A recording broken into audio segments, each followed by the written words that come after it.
What's up, GBDA Living Learning Community? I'm Kalil Magtoto, and I'm in 4B of Global Business and Digital Arts, and I'm here today to share with you my process using Adobe Premiere Pro to color grade and color correct footage that I shot personally.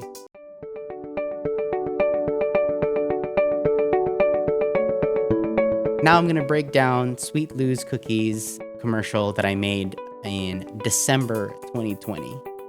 So here's our first shot. As you can see, the colors are decently vibrant.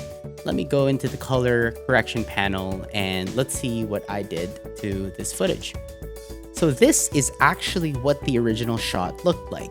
It was quite bland, overexposed, and you'll see that everything is on the upper end of the waveforms right here.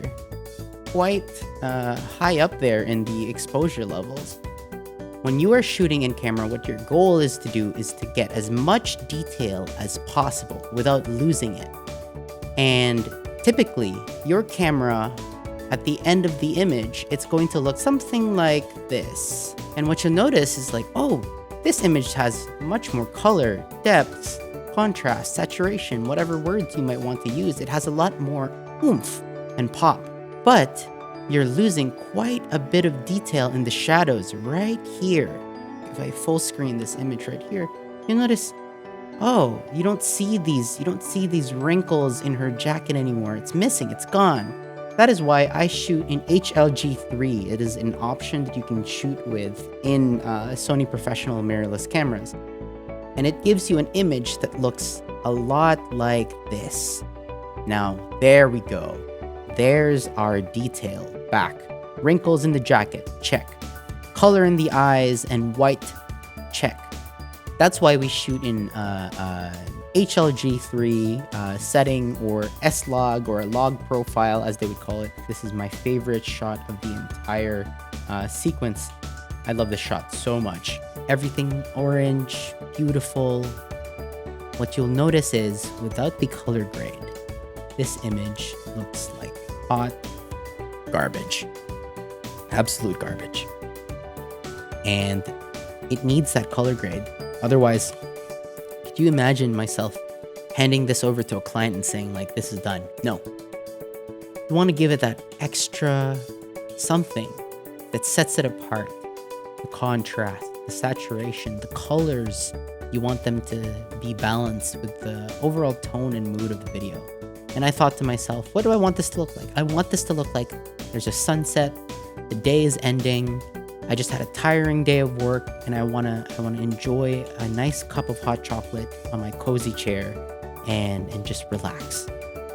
So I again applied my HLG3 to Rec 709 LUT, which immediately takes it down.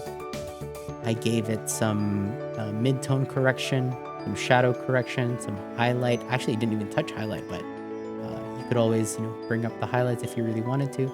I think I opted not to because I didn't want to blow out her skin right here. I wanted her skin to stay nice and detailed as it stood. I was fine with the shadows here. It gave it a little bit more of a dramatic look. And after that, I gave it a nice little color bump using this adjustment layer. Bam. Adjustment layer, all it had was an additional contrast, made it more orange like I did with the previous clips. I changed the tint from 0 to 14 so that it's a little bit more pink. I didn't touch anything else. This entire session, I've only used basic correction and color wheels and match. And you can go from a bland looking image to a contrasty, vibrant, but not too crazy, a beautiful looking image. Thank you for joining me. I hope you learned something new. Hopefully it inspires you to explore more into the world of color correction. So I highly encourage you to pick it up, experiment with it, and test things out. Don't be afraid to mess up some images, because right now is the time to try new things. Thank you. Have a good day.